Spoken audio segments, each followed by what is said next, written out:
Welcome to Monday Re Tsene with Pretoria Psychologists. I'm particularly excited to be with you in this episode in the month of August, mainly because obviously I celebrate my birth in this month, but also just an opportunity to be with you and psycho-educate you on issues of mental health.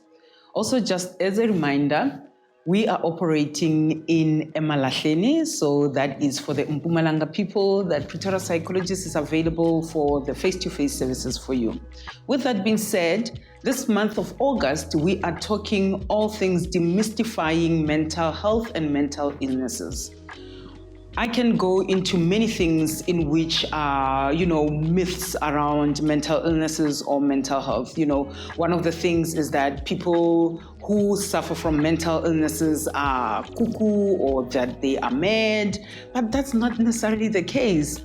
I sometimes even normalize it by saying we all suffer from mental illnesses from one level or another. Yes, it might not be as intense as the other person who might need psychotherapy or medication, but we all suffer mental illnesses because we've got brains and we've got emotions. So in that, we are all level, we are all equal in how we can experience mental health or mental illnesses. One of the things that people will usually ask when something happens to someone is that you have everything, so what is your story? Why does somebody want to kill themselves? It has nothing to do with somebody having something or not having anything. We all can be affected by different things that happen to us that are experienced by our close ones, where it also impacts on our mental health. I remember this other time, I think it was a celebrity who had just committed suicide, and on the timeline, somebody wrote, but they did not look depressed. And I actually responded, and I usually don't go on social media commenting about these things, but I thought I needed to put in my voice and just to challenge somebody. And I put a question to say, how does somebody who is depressed look like? Or how does somebody who is suicidal look like? Because it's almost like we're expecting that there is a label that is written on somebody's forehead that I am depressed or I'm suicidal or I'm schizophrenic or I've got trauma. Sometimes it does not show, and it depends on the personality. If that person already is withdrawn and does not speak much or does not express themselves much, they will not necessarily talk about what is happening to them.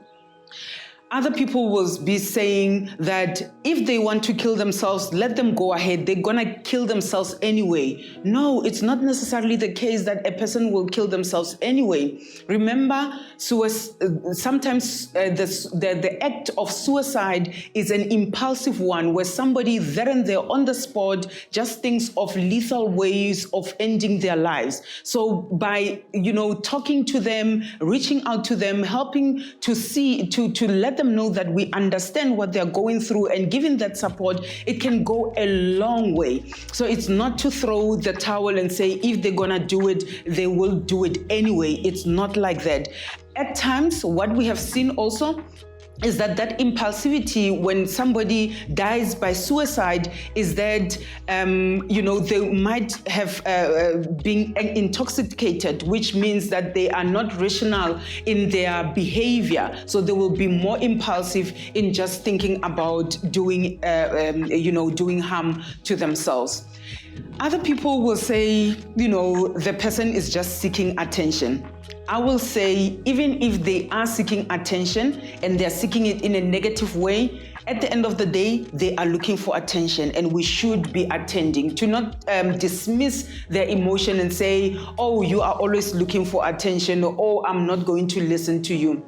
What is that they are crying about? Why are they even looking for attention in the first place? It means that they might feel invisible, they might feel unlistened to, they might feel lost in this world, they might feel like they are walking the journey of life alone. If you come across your child's diary where they have written their thoughts, don't just dismiss it and think that they are just looking for attention. Speak to them, engage them, tell them if they are unable to open up to you, you can take them to somebody whom they trust, maybe in a family or maybe a stranger that they can speak to. So just show that empathy towards them and not dismiss it as they are just looking for attention.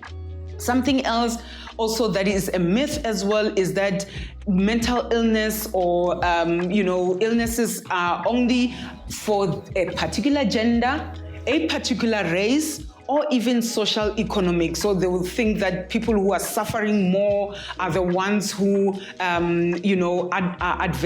adversely affected by mental illnesses, or women more than men, or a particular race is more prone to having mental illnesses. It is not like that. We all are all susceptible to, depending on the protective factors that are around us, depending on what triggers our mental health. It could be the nature, it could be the nurture. So in the nature, the way our brains are wired, our own evolutionary way of thinking and being. It could also be nurture, where we are raised, where our upbringing, and whatever we are exposed to. So we cannot say that mental illness affects a particular gender more than the others.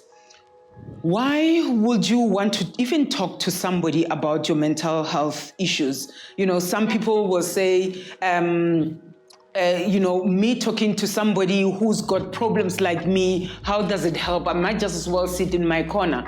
One thing, it reduces the stigma of you feeling like you are alone in your corner, and that you are feeling like that, and you are an anomaly, yes, that word that I'm getting tongue-tangled about, but in a way, you might be feeling like you are strange. So that already dismantles the stigma around how you are feeling.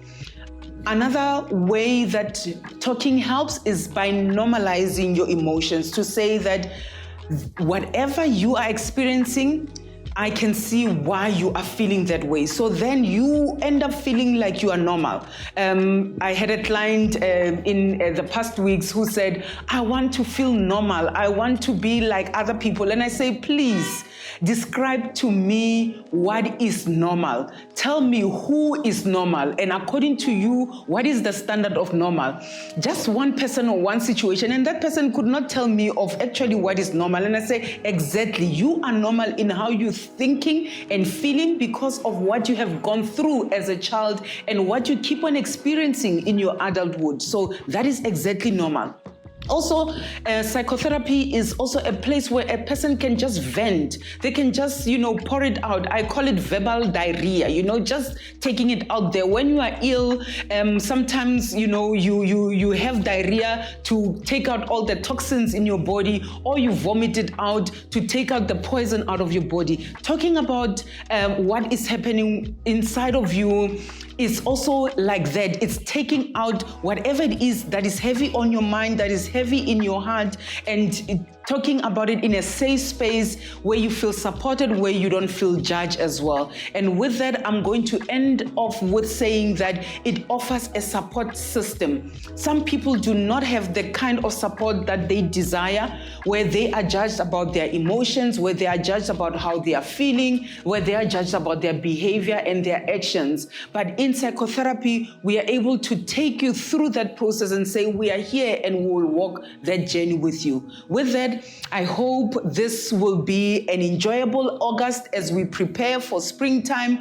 I, for one, am looking forward to spring because this winter has been awfully cold. And with that, I will see you on the other side. This is Re Tsene with Pretoria Psychologists, myself signing off. Ndala-Magoro.